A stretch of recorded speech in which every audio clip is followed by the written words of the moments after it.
Bom dia a todas, para todos.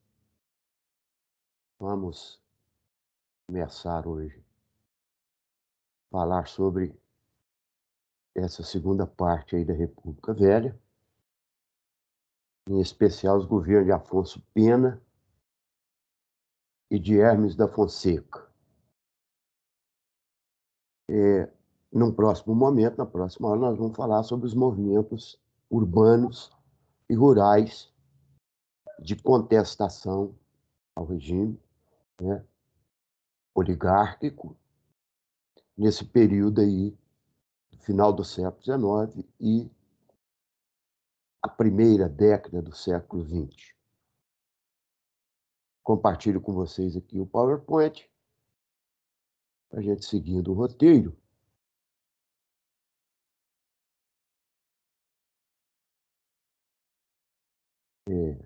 República Velha.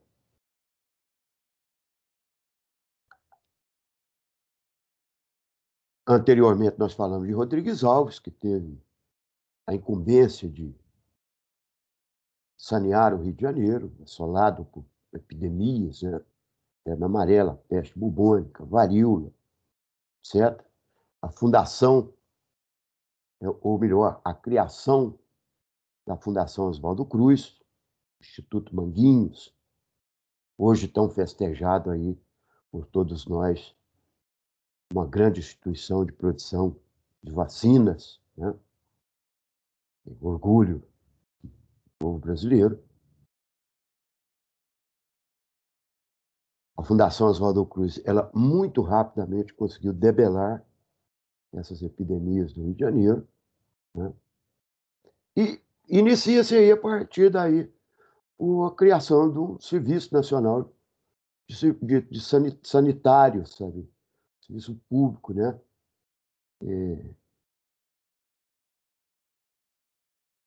Uma política de saneamento no Brasil que vai se estender aí com grandes, vai se apresentar com grandes figuras, né? Você coloca aí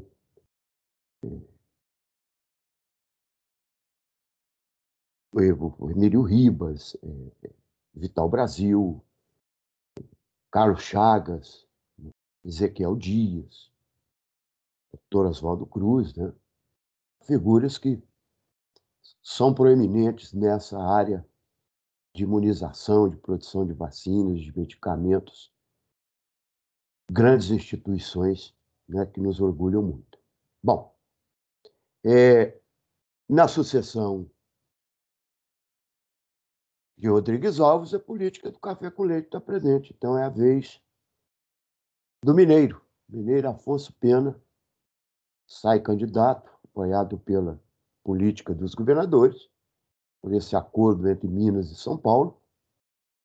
Minas Gerais, o maior número de eleitores, o maior número de representantes na Câmara dos Deputados. São Paulo, uma oligarquia mais rica, né? Então, de grande influência econômica. O mineiro é eleito, né? Afonso Pena assume, mas ele assume com o compromisso de... Porque, na realidade, quando o Convênio de Taubaté é assinado ainda no governo de Rodrigues Alves, é a implantação do Convênio de Taubaté, ou seja, essa política de valorização, de proteção ao café, vai estar justamente implantada no governo de Afonso Pena. E ele só assume com o compromisso de,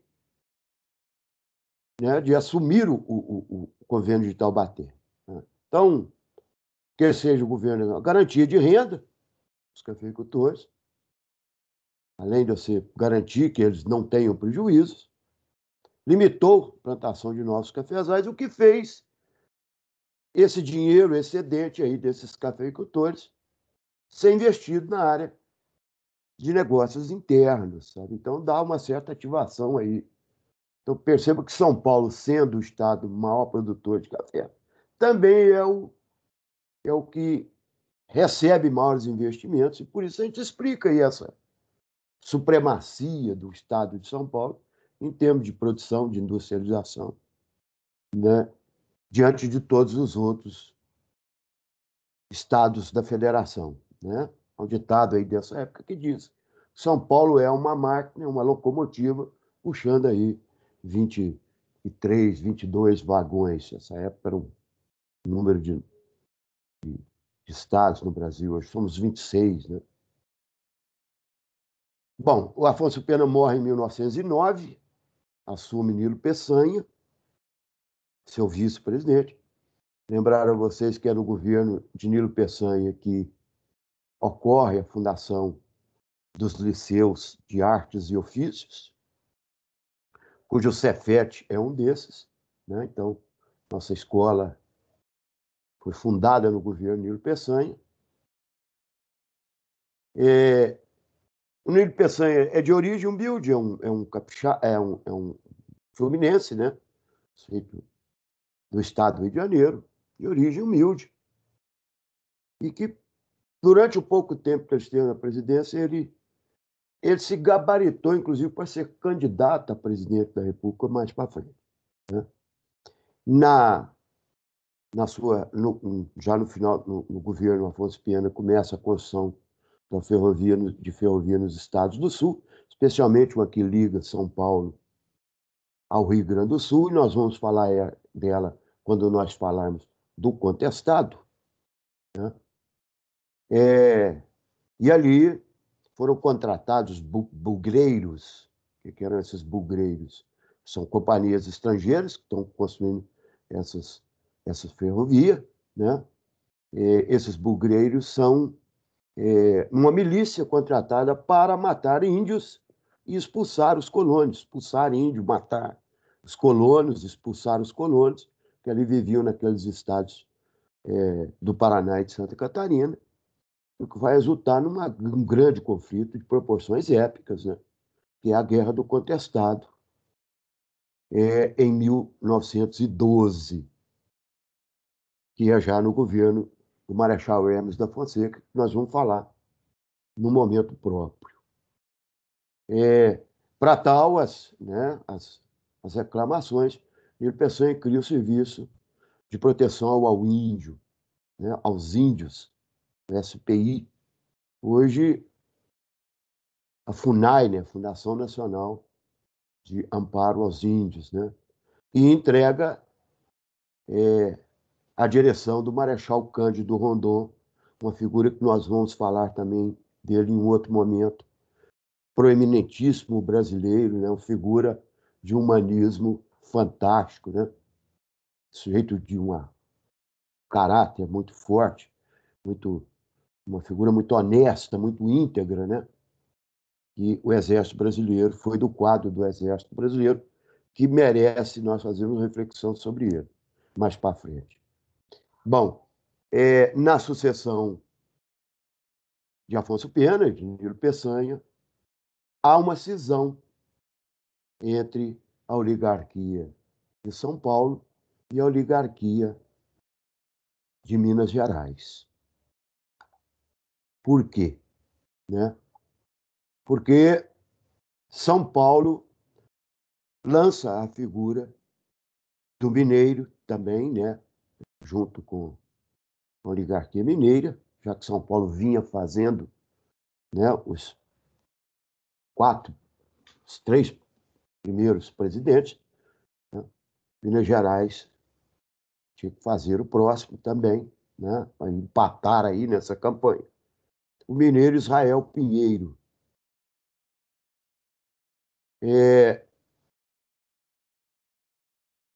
No entanto, aliás, o mineiro João Pinheiro, né? Israel Pinheiro nos anos 60. João Pinheiro, ele morre aí antes da campanha e embola a indicação. Então, São Paulo indica a figura de Davi Campista, que era um paulista, né? O que os mineiros não vão aceitar, né? Então, os mineiros se juntam com os rio-grandenses, os gaúchos, Partido Republicano Rio-Grandense, a oligarquia gaúcha, né? E lança a figura de Hermes da Fonseca, um político militar, o Marechal Hermes da Fonseca, sobrinho o Marechal Deodoro da Fonseca, o homem do golpe da República, né? É, e aí surgem duas campanhas. São Paulo se junta com o partido, a oligarquia baiana, e são lançadas duas campanhas. A campanha civilista, representada por Rui Barbosa, conhecido aí como o mais inteligente de todos os brasileiros, né? Que se dizia uma campanha fora dos quadros da oligarquia, mas na realidade apoiada pelo Partido Republicano Paulista, pela oligarquia paulista, centro do café, né? E do outro lado, a política das salvações, que foi assim chamada, a campanha de Hermes da Fonseca, com apoio, né, com indicação do Partido Republicano Mineiro e do Partido Republicano Rio-Grandense. É, naturalmente, a campanha vai se dar, né? E quem vai sair vencedor é quem tem o apoio dessa oligarquia que tem maiores representantes, não é isso? Que são os mineiros. Então, Hermes da Fonseca, né, ganha as eleições, e Barbosa, embora faça um grande apelo à nação, mas a nação não ouve esse apelo, até porque a população estava sob o cabresto dessas, desses coronéis que apoiavam, né, essas oligarquias. Na realidade, essas duas campanhas surgem muito mais pela uma dissidência da estrutura, né, de paulistas e mineiros, uma, uma briga, né, uma oposição ali momentânea dessas duas oligarquias, do que, de fato, do clamor de uma candidatura fora dos quadros da oligarquia mineira. Eu estou lendo aqui, vou só corrigir aqui para nós, política de intervenção. Então, o que, que se foi chamada de política das salvações? Na realidade, pregavam, o Hermes da Fonseca pregava o fim do domínio oligárquico, o fim daquela estrutura, né, montada.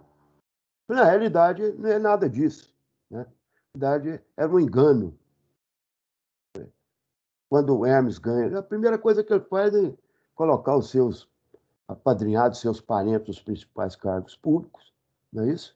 E intervém nos estados e municípios, aliás, nos estados, aquelas oligarquias onde a oposição ganhou, os apoiados lá da campanha de Rui Barbosa, intervém nesses estados, na política de intervenção, para salvar o que ele chamava de compromisso, de mudar os rumos da política, né?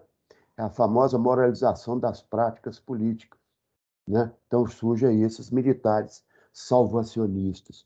Parece que esse quadro nós estamos vendo atualmente no Brasil, né? Os militares salvacionistas, né?